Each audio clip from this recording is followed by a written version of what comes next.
வணக்கம். கவிஞர் வாலி நம்மள நிறைய பேருக்கு தெரிஞ்சிருக்கும். அவர் எழுதின ஒரு ஆர்டிக்கல் படித்தேன், அதைத்தான் இங்கே பதிவு பண்ணணும்னு நினைக்கிறேன். கண்டிப்பாக நம்மள நிறைய பேருக்கு யூஸ்ஃபுல்லாக இருக்கும் அப்படிங்கிறது என்னுடைய நம்பிக்கை. மரணத்தை விட கொடூரமானது எது தெரியுமா? வாழ்ந்து கெட்டவர்கள் வாழ்வை தொடர நேரும் அவலம். அடக்கமாகும் வரை அடக்கமாக இரு என்று உணர்த்தும் நினைவு சின்னங்கள். அவர் வாழ்க்கையில் பார்த்து உணர்ந்த 4 சம்பவங்களை பதிவு பண்ணியிருக்காங்க. கேளுங்க. சம்பவம் 1. இந்த கடிதம் கொண்டு வரும் பையனிடம் ஒரு 20 ரூபாய் கொடுத்து விட்டீங்கன்னா பரவாயில்ல. இப்படி ஒரு கடிதத்துடன் என் வீட்டுக்கு ஒரு பையன் வரும்போதெல்லாம் எனக்கு வியர்த்து கொட்டும். எப்பேற்பட்ட எழுத்தாளர், இவருக்கா இப்படி ஒரு நிலைமை, எப்படி வாழ்ந்தவர், இவருக்கு இப்படி ஒரு சிரமமா என்று எனக்கு உடம்பெல்லாம் நடுங்கும். சம்பவம் 2. ஒரு கம்பெனியில MSV கூட கம்போசிங்காக உட்காந்துருக்கேன். அந்த கம்பெனி மாடியில குடியிருக்கும் ஒரு நடிகர், ஹாய் வாலி எப்படி இருக்கீங்கன்னு சொல்லிட்டு இறங்கி வராங்க.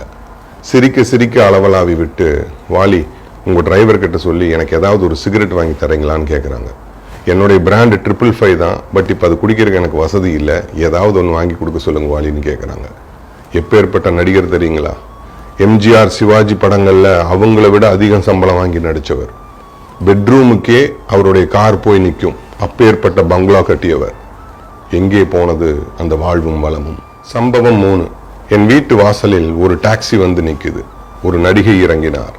ஒரு காலத்தில் திரை உலகின் முடிசூடா அரசி என்னை பார்க்க வந்தார். வாலி சார், ஒரு நாடகம் எழுதி தருவீங்களா? ஏதாவது ஒரு ட்ரூப் வச்சு நடத்தலாம்ட்டு இருக்கிறேன், எனக்கு வேற வழி தெரியல என்று மெல்லிய குரலில் சொன்னார். சம்பவம் 4. சென்னை எழும்பூர் ரயில் நிலையம். சிமெண்ட் பெஞ்சில் ஒருவர் தனியாக அமர்ந்திருக்கிறார். இன்றைய தலைமுறைக்கு அவரை தெரியவில்லை. நான் அடையாளம் கண்டு கொண்டேன். ஓடிப்போய் அவரிடம், நமஸ்காரம் அண்ணா, நானும் உங்களை மாதிரி திருச்சிக்காரன் தான், சினிமாவில் பாட்டு எழுதிட்டு இருக்கேன், என் பேர் வாலி என்று அறிமுகப்படுத்தி கொண்டு வணங்குகிறேன். ஓ, நீங்க தான் அந்த வாலியா என்று சொல்லி என் கையை பற்றுகிறார். அவர் தொடமாட்டாரா என்று தமிழர்கள் தவம் இருந்த காலம் ஒன்று உண்டு. இன்று அவர் என் கையை தொடுகிறார்.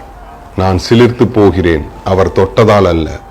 எந்த ரயில் நிலையத்தில் ரயிலில் இருந்து இறங்க விடாமல் மக்கள் அலைமோதினார்களோ அதே ரயில் நிலையத்தில் கவனிக்க ஆள் இல்லாமல் தனியாக அவர் அமர்ந்திருக்கும் நிலையை பார்த்து காலம் எப்படியெல்லாம் தன் ஆளுமையை காட்டுகிறது என்று எண்ணி பார்க்கிறேன் அந்த பழைய நினைவுகளை. சம்பவம் 1.